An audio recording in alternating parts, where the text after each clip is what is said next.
আজকে ফেলে দিব এই হাঁসগুলোকে। এখানে কি ফেলে দিয়েছে দেখি? আরে তুমি এই হাঁসগুলোকে কেন ফেলে দিয়েছো? আমার ইচ্ছে হয়েছে তাই আমি ফেলে দিয়েছি। তোমার কোনো সমস্যা? না, আমার কোনো সমস্যা না, কিন্তু এই হাঁসগুলোকে রান্না করলে তো খাওয়া যেত।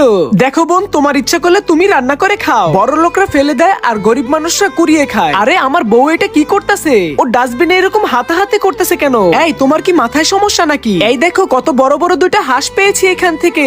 ডাস্টবিন থেকে তুমি হাঁস কুড়াচ্ছ, মানুষরা দেখলে কি বলবে? তুমি একটু বলো তো আমাকে। সবার সামনে আমার মাথাটা তুমি হেড করে দিবে নাকি? ফেলো এটাকে। আচ্ছা এই নাও, ফেলে দিলাম এটাকে আমি। বন্ধুরা, তোমরা যদি বিড়াল দেখে থাকো তাহলে ভিডিওতে লাইক করে দাও। কুকুর দেখে থাকলে চ্যানেলটিকে সাবস্ক্রাইব করে দাও। আর তোমরা কোন ক্লাসে পড়ো সেটা কমেন্টে লিখে দাও। তোমার যা খুশি তুমি তাই করো, আমি কিচ্ছু বলবো না। আমি এখান থেকে চলে যাচ্ছি, তুমি চলে যাও, তোমাকে আমার লাগবে না। আমি আজকে এটা রান্না করব বলেছি মানে রান্না করবই। বন্ধুরা, আজকে এই হাঁসের রেসিপিটা তৈরি করার জন্য প্রথমে হাঁসগুলোকে ভালো করে ধুয়ে নিচ্ছি। এখন কিছু গোলমরিচ এবং শুকনো মরিচ গুলো এই হাঁসগুলোর ভিতরে ভালো করে ঢুকিয়ে দিব, যেন সুন্দর একটা ফ্লেভার পাওয়া যায়। এখন কিছু মশলার সাহায্যে এই হাঁসগুলোকে ভালো করে রান্না করলে আজকের রেসিপিটা একদম তৈরি হয়ে যাবে। এই দেখো, তোমার জন্য আমি হাঁসের রেসিপিটা রান্না করে নিয়ে এসেছি। শেষ পর্যন্ত তুমি এই হাঁসগুলোকে রান্না করেই ছাড়লে। আচ্ছা, এখন এত কথা না বলে চালু চালু খেয়ে বলো কেমন হয়েছে।